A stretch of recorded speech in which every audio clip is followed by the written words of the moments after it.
guys? It's your boy, Barca Boy 103. Just finished watching the match and Barcelona get absolutely cooked by Girona 4-2, dropping now 7 points behind Girona in La Liga. 5 points off Real Madrid, or 4 points, and then 3 points off Atletico Madrid when they eventually win their game in hand, I think 2 days before Christmas against Sevilla. This is a game that Barcelona 100% could and probably should have won, but yet again, it is the story of our season. It is our own individual mistakes that cost us. Now, the lineup for this match is on the screen. It was Iñaki Peña in goal, a back four of Araujo, Koundé, Christensen, João Cancelo, midfield three of De Jong, Gundogan, Pedri, and a front three of Raphinha, Lewandowski, and João Felix. It was exactly the lineup we all wanted. It was the exact lineup that we knew that Xavi was going to select. And yet again, it is just the story of our goddamn season, where we create an umpteenth amount of chances and we just don't finish them. To be fair, I think the one circulation, the one difference in today based on our performances the entire season was defensively. I think defensively, especially in defensive transition, we were absolutely shocking. This is by far the worst performance I have seen from Araujo. Is it because of the Bayern Munich rumors? Was he actually talking to Thomas Tuchel on the phone on Friday? Probably at this point. I actually do believe that, because there's no way you can come to this game as the captain, leading the team onto the pitch in a must-win game to really end off a good week for Barcelona with momentum and confidence in our favor. You take off the mask, half of the game is bothering you and all this stuff. He had a stinker, man. An absolute stinker in terms of his defensive ability, in terms of his passing moving forward. I think Koundé as well was very, very poor. Of course, made a mistake for the third goal. He was getting done by Savio quite a few times, although he did deal with Savio himself quite a bit, but he was, losing the majority of the battles. I think Cancelo going forward wasn't too bad, but defensively he got some good tackles here and there, but just looked sloppy. It was just a calamity from the back to the front, but I still have to highlight the front line. I'm thinking in my head right now, we should have scored 7 goals. We scored 2. We should, at the bare minimum, score 7. I can think of 15 chances off the top of my head right now, easily. From the first half, you had from 2 from Raphinha, 1 from Lewandowski, 1 from Felix. So if you just shot a bit earlier, it could have been at least on target. Second half, Raphinha over the top. You had the Frankie de Jong long shot, the 5 Gundogan chances, the 1 Lewandowski had in the final moment to get us a draw, the Raphinha long shot. That's 13, 14, just right there. And it's disappointing to see a club at the level and stature of Barcelona not being able to score, clear-cut chances. This is not like 50-yard screamers bending, top right corner. This is just clear and simple chances. It feels like everyone wants to score on the pitch, but no one wants to, go out there and do it. Because I see the chances that Gundogan has. There's other opportunities for passes. And I'm just thinking now, the Cancelo chances in the first half as well, where we cut that back to Lewandowski, we go 2-1 up. And, it was Barcelona chasing this game the majority of the games, so a lot of pressure was on them to get the result. And they just couldn't. We went 1-0 down, brought it back to 1-1, went down to 2-1, tried to bring it back for the majority of the game, and they brought it back 3-1, then 3-2. It's so poor to see Barcelona, especially at home, where the fans did turn up today, perform like that. I think we started off the game very, very well. I don't even think Girona played at the level that they do the majority of the game. I think they battered us in possession. I think they dealt with their possession much better than us, especially in the build-up play. They were building it up so smoothly and making chances. They just didn't feel that threatening. And then you look at the goals we concede. The first one was a mistake from Frankie de Jong to give a stupid pass to Cancelo, who ran in behind and it was being marked by 3 players. Christensen then tried to play an offside trap, which didn't work. That's the first goal. The second goal was Mikel, the left wing back, who cut inside about 4 times before that, almost scored 4 times before that. They just let him do it again, and he scored. The defense today just I don't know if this is a tactic from Xavi or this is a defense with just a bunch of freaking morons, but they all just kind of drop back and just let the Girona players do what they want, to shoot, to pass. They weren't really closing them down. The third goal, mistake by Koundé, and the fourth goal, which is we were attacking, calamity at the back, we're just trying to go for it, and we end up conceding another one.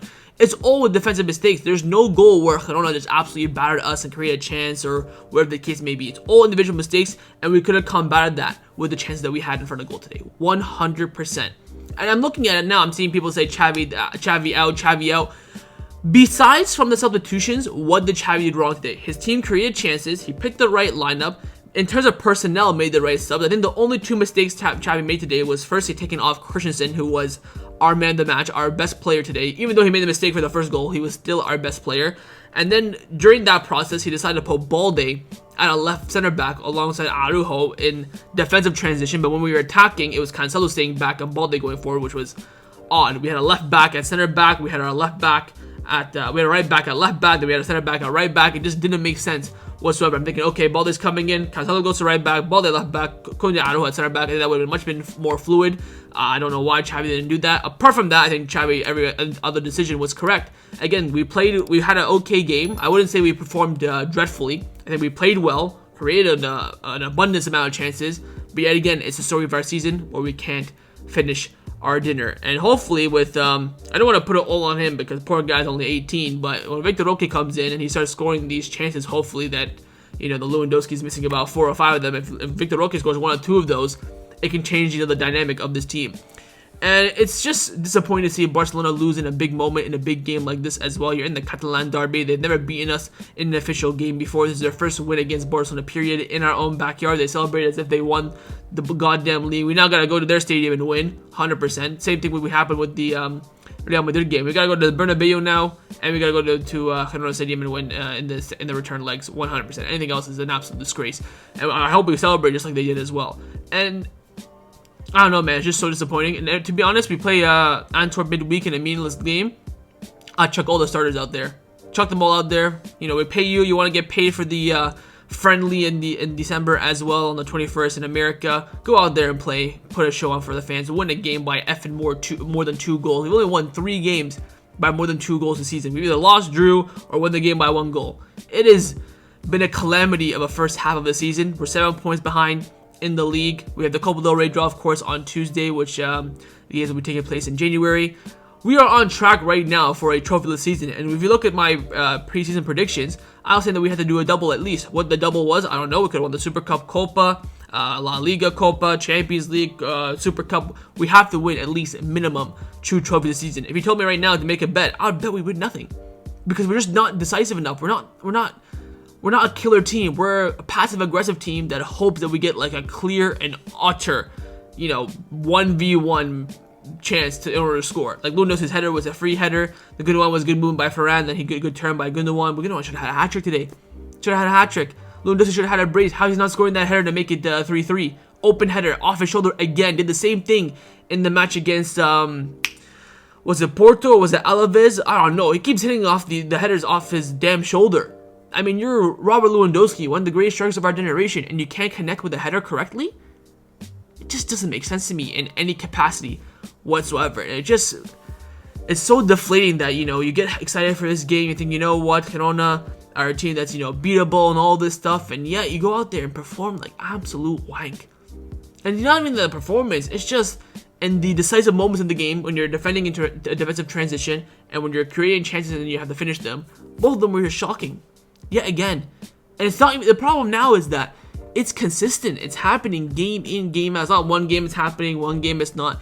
Game in, game out, Barcelona cannot finish the chances they create. That midfield 3 was overran. They create chances, they move forward. I think defensively that midfield 3 is not going to last that long because defensive transition in that midfield is just absolutely dire. Whether it's Frankie de Jong, the pivot, or Gundogan, it just looks like it just needs help. I think a Romeo sub would have been a big, risk by Xavi, but I think it could have maybe paid off. They prefer we needed a bit of a destroyer in the pivot today instead of rather having a more creative one in Frankie de Jong. But it is just yet again a disappointing showing from Barcelona, and it is the story of our season where the chances can't get finished. And then that extra add-on today, which was the layer of where we were absolutely shocking, was defensively. Usually we relied on our defense a lot last season. This season they've been not the greatest, but not the worst. But today it just showed how vulnerable the defense was, especially from Kunde and Araujo. They had some poor games. I think if Christensen stays on, maybe the result could have been different.